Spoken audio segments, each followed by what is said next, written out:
Hello and welcome. This is Anywhere and Anything Else. We're getting started on a new series today, which I'm going to be titling Rewind.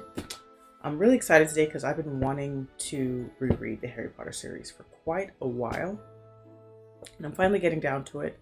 And I figured, why not put my thoughts out there? Um, got this copy here of Harry Potter and the Sorcerer's Stone. This is a paperback because I decided that I'm going to be making some notes in the book. I really wanted to get like a full set of like the original artwork. Well, I say original, I don't know. I really wanted to get a whole new set of hardcovers, but I thought it would be important for me to be able to mark this one out and make some notes as I go along. And I figure I'd go ahead and just get paperbacks for now. Full disclosure, I have read through all the Harry Potter books, I think.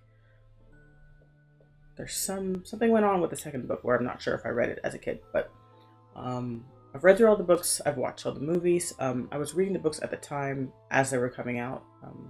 Probably not the first three. I think I probably read the first book in between the second and third movie coming out.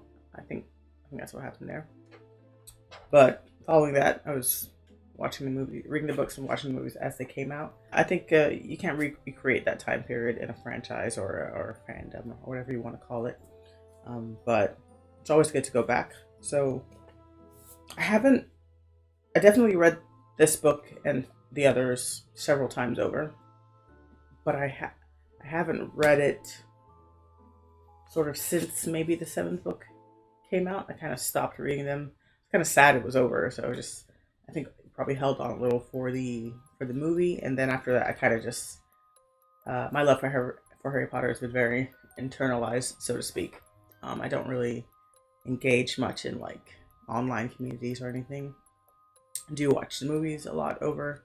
I think recently it's been uh, it's been more apparent um, how much of the story is lost in that translation to film.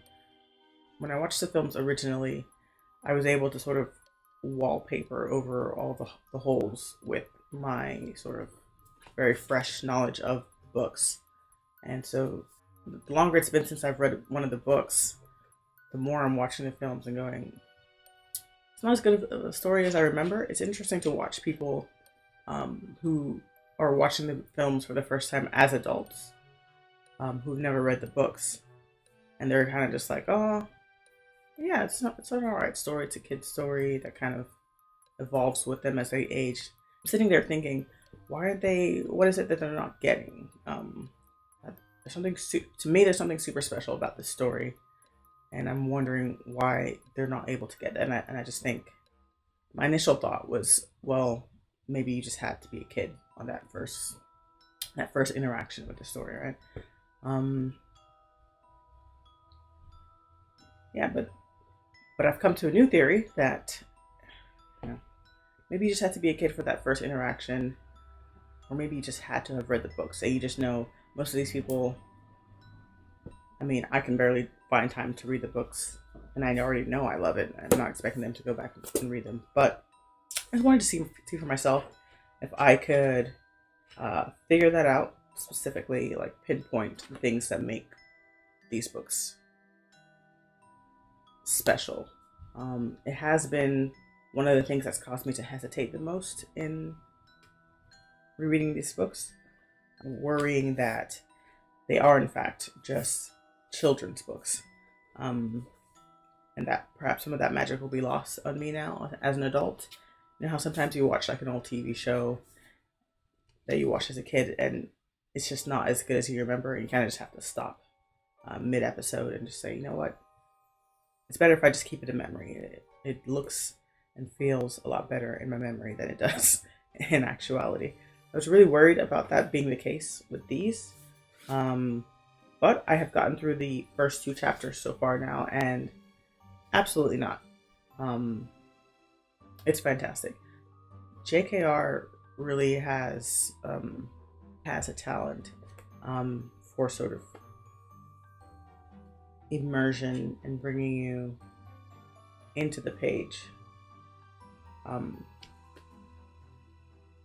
I'm sure that's very insightful information about J.K. Rowling. But I've read the first few chapters so far, and I am very pleased. So we'll get started and just go through some of the things that stood out to me. It's amazing how much I didn't remember. I think for my knowledge of the story, the movie is really taking over a lot of that space sort of in my mind. But it's really cool to be reading this. Some of it feels brand new, and some of it comes back to me as I'm reading. But yeah, let's go ahead and talk more in depth. Chapter 1, The Boy Who Lived. So what struck me the most about this chapter is how much J.K. Rowling takes the time to set up the story outside of the Wizarding World. I think in the movie, it starts with Dumbledore in the street. And in my mind, the first film has been sort of the most book to movie accurate in many ways, in terms of characters that included, sort of in terms of taking scenes straight out of the book and putting them on the screen. But I completely forgot about a lot of what's in this first chapter. They take a lot of time. Well, first of all, we meet the Dursleys first, which is crazy. We start out on Private Drive. I don't know how you say it.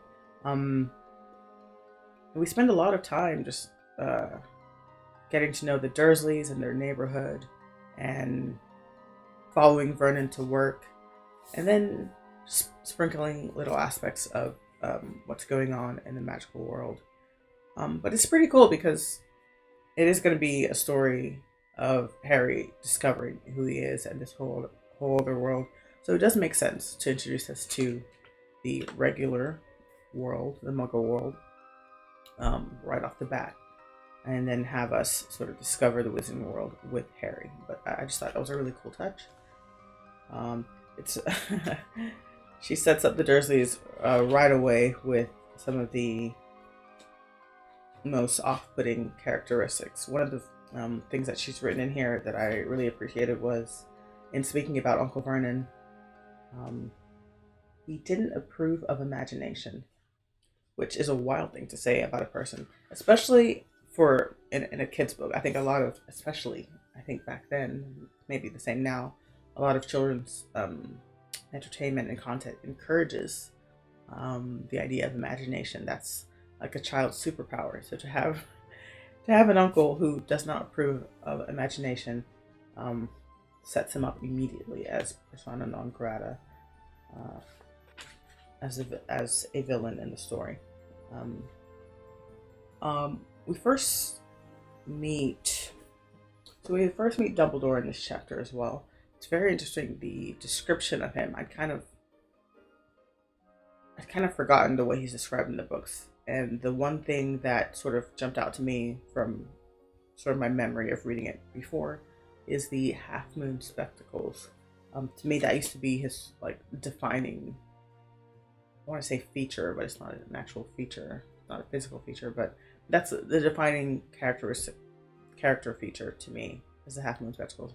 And I kind of completely, it's weird how that had fallen out of my memory. I don't even know if I don't know what kind of glasses he's wearing in the movie. I have to go check. But to me, that's descriptive of Dumbledore, just the half moon spectacles.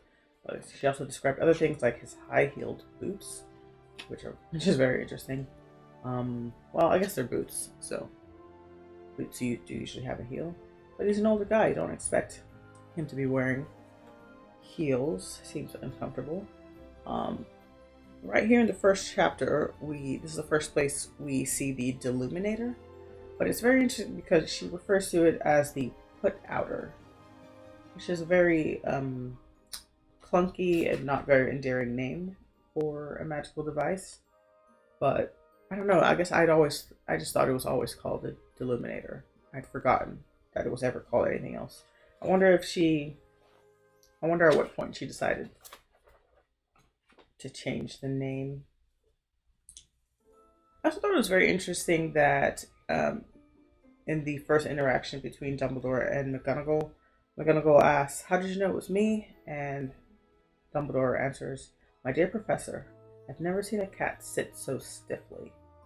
I just thought that was a very interesting interaction because Dumbledore is almost, I don't know if he's written as one, but he's taken by most of the sort of fan base or the readers of this book as almost a deus ex machina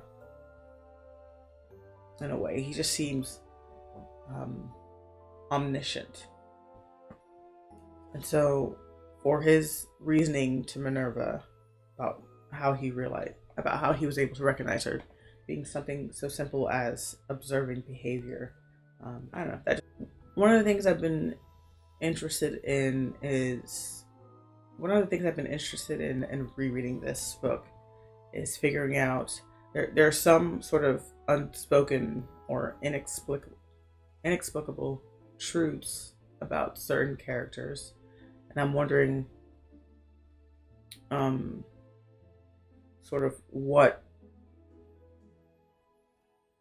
words specifically on the page sort of solidified those truths. They're not things that are necessarily like spelled out for us as readers, or is it just things that you can glean as you go along? And right here in the first chapter, Dumbledore is kind of I don't know, I wouldn't say chastising, but he's kind of teasing McGonagall a bit about still using the phrase "you know who" rather than saying his name, even though this is a day that wizards everywhere or witches and wizards everywhere are celebrating his downfall.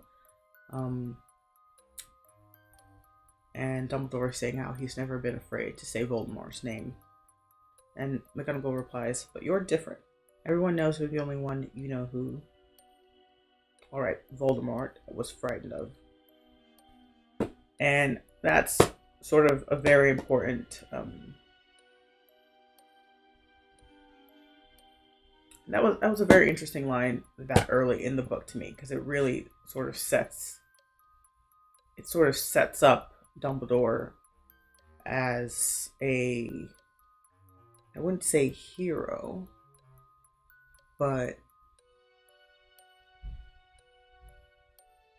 a beneficent force. Is that the right use of that word? Beneficent?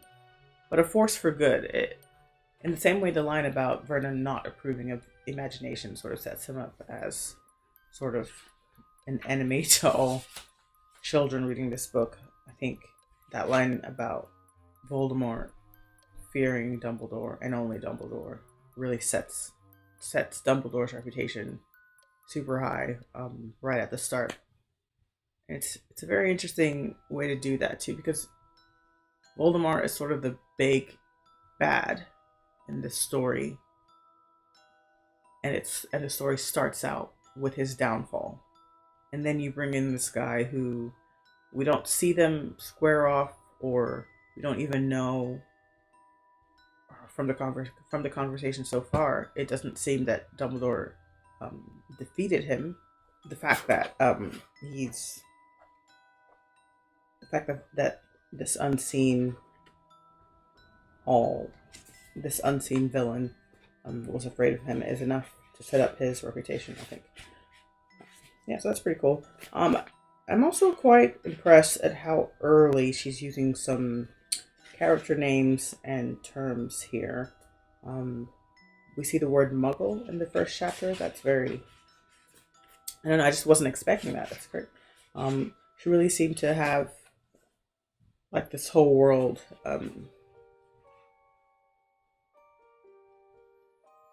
really like mapped out already in the first two chapters, so I'm really excited for what the rest of the book holds.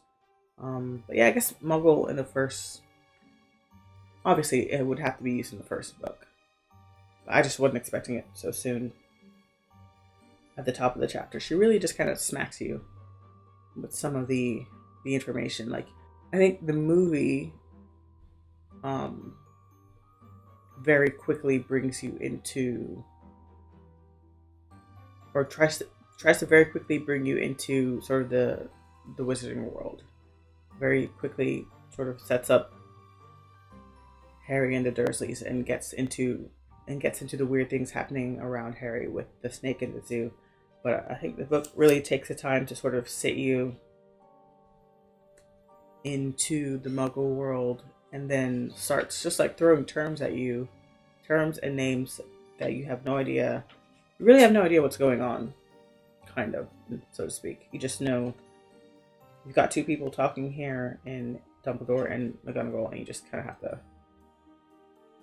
It just feels like walking in on a conversation where you need to know the information, and you just kind of have to absorb as much as you can, as quickly as you can, and flub your way through until you figure out what exactly is going on.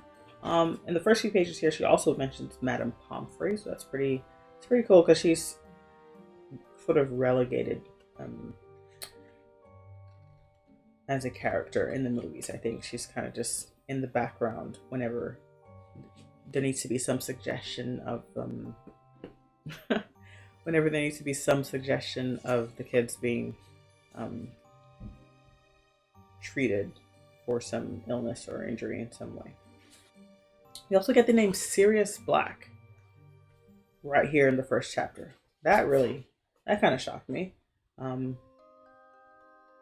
This is where Hagrid is mentioning that Sirius lent him his motorcycle. I seem to remember that story maybe being fleshed out a little bit, maybe in a later book, maybe in 5 or 6.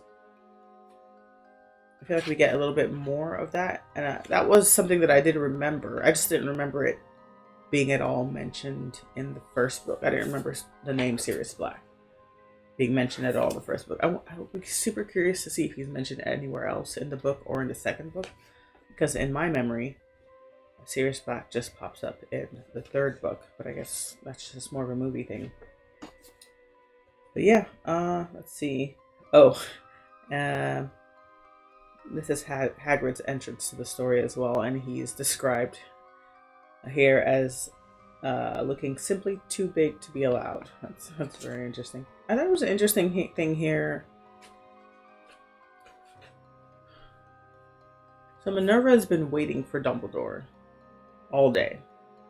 It kind of really speaks to her character, right? She's like, there's celebrations going on about the fall of the Dark Wizard. And all she can say about that is that the wizard, which is the wizarding community, are being irresponsible in their celebrations. She's worried about them getting sort of she's worried about the exposure to the Muggle world. But more importantly, she needs information. She needs to know more about what's going on, and she's waiting to hear it straight from the person she trusts the most, which would be Albus Dumbledore. And so she figures out where he's going to be, and she sits there all day and she waits. Now, I don't know if we ever get an explanation of what Dumbledore has been doing all day, because he seems to have sent Hagrid to go and collect Harry. I guess in my memory I just thought, well, I don't even know what I thought. Because from Hagrid's description, he's gone to the wreckage of the Potter house to collect the baby. How did Dumbledore know that there was a baby alive in the house? Why did no one else go in and pick up the baby? Like, I just don't understand the logistics of that. There's a house destroyed with a baby most likely crying inside. And somehow Dumbledore gets a message to Hagrid, who goes to, what's it called? Godric's Hollow? I don't know.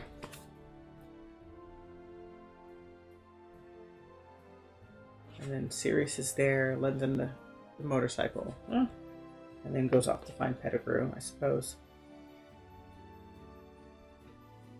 I'm not sure how concerned with witches and wizards are with, like, sort of vanity, so to speak. But I just thought it was very interesting that McGonagall, of all people, when she sees Harry's scar, asks Dumbledore, couldn't you do something about it? And Dumbledore's answer was that scars come in handy. He made a little joke about it. But he also said, even if I could, I wouldn't. So he couldn't have, I guess, Yeah, that makes. I understand the implications of him not being able to. Um, the reasons that the scar is there in the first place is almost inexplicable. The scar itself is, I don't know if I want to say magical, but it's a mark of something um, magical of great significance happening. So he can't do anything about it. But it's interesting that, well, I suppose that McGonagall would think of the scar as something traumatizing to Harry. So yeah, I can see her wanting to get rid of it for that reason, I suppose. And as they all leave, Harry on the doorstep at Private Drive, at number 4 Private Drive, Dumbledore says, "Good luck, Harry." And JKR describes him as leaving with a swish of his cloak. Actually, specifically, she says, "He turned on his heel, and with a swish of his cloak, he was gone." I think she just described apparition, which is amazing. Which is amazing that she had that down that early. She knew, like, I don't know if she had fleshed out the idea of it being almost like learning to drive and getting your driver's license, and I don't know if she had fleshed it out to the extent that she will later in, I think, book 5. I can't remember when they learn to apparate, but it's just cool that she already has it, like, mechanically in terms of what that entails. She has it down here. Maybe she just expands on this idea, which would make more sense, I guess. I just thought it was really cool to see it mentioned here so early in the series. But yeah, that is chapter 1, The Boy Who Lived. Moving on to chapter 2 now. All right, here we are, Harry Potter and the Sorcerer's Stone, chapter 2, The Vanishing Glass. This whole chapter, I feel like, is covered in the films in, like, I don't know, 2 minutes, maybe more, maybe 10.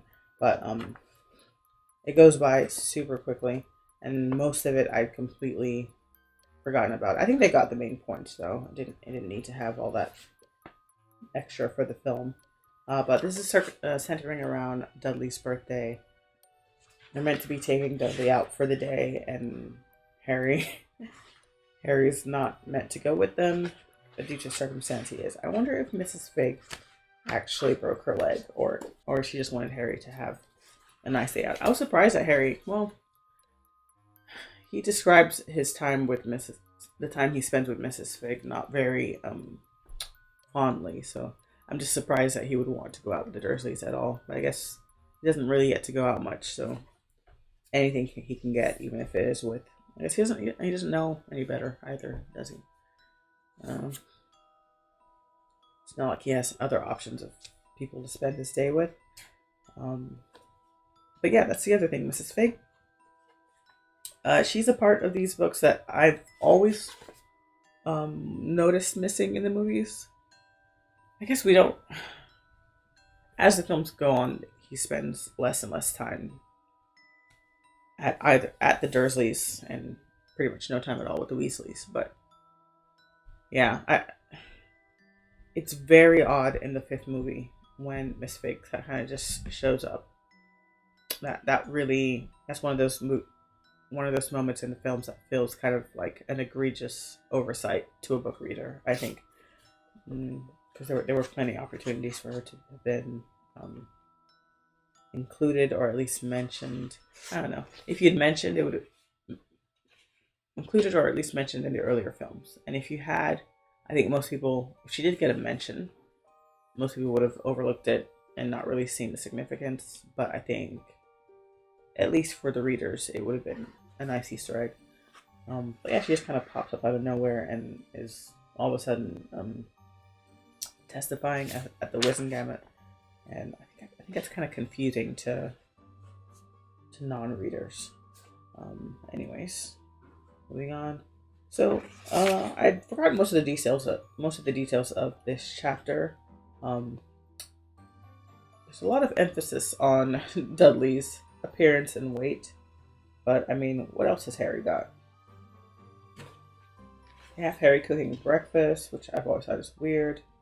We got a mention for Miss Fig. The Dursleys are. Harry does suggest when they can't find out what to do with Harry for the day. Harry just suggests that they leave him home alone, and the Dursleys seem absolutely like that's just not an option for them. And at first, my first thought was, well, yeah, they should just leave him there. Why not? What's he gonna do? But I guess at this point, weird things already have been happening around Harry, and they're worried. They're worried about leaving him home alone and him just, I guess, destroying the house or something. Although I don't know what them being home or not with him, what changes in terms of him magically destroying the house. So certainly that would be able to take place either way. They get super mad at him anytime he mentions anything imaginative, which makes sense. Vernon doesn't like imagination. Or slightly magical, because Harry's talking about dreaming about a flying motorcycle. And Vernon's just not having it. For people who don't want magic to be a real thing in their lives, or want Harry to find out that he's a wizard, or anything funny, they're not being very, very subtle. Like I don't know, they freak out at the weirdest things, and I don't think that makes Harry shy away from the weird things. I think that just makes him probably more interested. Moving on, I totally blanked the thought of there being another person, another kid, with them at the zoo, but Dudley's friend Pierce tags along. Some of Dudley's lines in the movies were actually Pierce's lines here in the book as well. That was very interesting. I guess it wasn't really that important for him to be there for the film. I just think it highlights in the book the fact that Harry doesn't really have people in his life. There's the Dursleys who don't like him. There's Mrs. Fig, who he doesn't like. But we see Dudley with his friends, however nice or not nice those friends are. But I think that's an interesting contrast there. He's got a bit more of an extended conversation with the boa constrictor. As the snake escapes, it says, "Brazil, here I come. Thanks, amigo." Whether or not they catch the snake, I don't think he's making it to Brazil, unfortunately. But hey, have fun in the streets of London. Also, the whole sort of scenario happened differently. At this point, I was fully waiting for Dudley to get trapped behind the glass, but that really doesn't really happen. The glass never comes back, I don't think. It just vanishes. I guess the zoo has to replace the glass. I don't know. But yeah, that was chapter 2, The Vanishing Glass. Sorry, that was a lot shorter. There's not really much I wanted to talk about for that chapter. That was really more about setting up Harry's relationship to his cousin, Dudley, and how unpleasant of an experience that is between just Harry and Dudley, and then Harry and his 3 other friends, I think. It's Pierce, Gordon, and something else. I can't remember the other one's name. And how miserable of a time Harry has both at home and at school due to that. Yeah, so far, for the first 2 chapters, I really wish I could go through these more quickly, but as I said, I'm trying to make notes, and I'm trying to sort of sift through my thoughts, my memories of reading the books, this book, way back when. I don't know how many years ago that was now. 15? Way more than 15. And also my memories of the films. I have seen the films quite a lot. Not super recently. Like I would say within the past year or 2. It's probably the last time I saw the first one. So recent, but it's not fresh in my memory. Not that this is going to be. This isn't necessarily going to be a book to movie comparison, but I mean, you can't. I don't know. A bit difficult to separate the two, or sort of set that knowledge aside. I will be trying to focus more on the book itself. Yeah, and just analyzing it from a perspective of already having read it and having not read it in quite a while. I'm super excited to keep going with this. So far, I've been really, I was really worried that the quality sort of wouldn't hold up with me being an adult now. But no, it's been great. I'm really enjoying it. Yeah, that's all I've got for now. Thanks for being here. I haven't given much thought to how to end these, so I'll see you next time.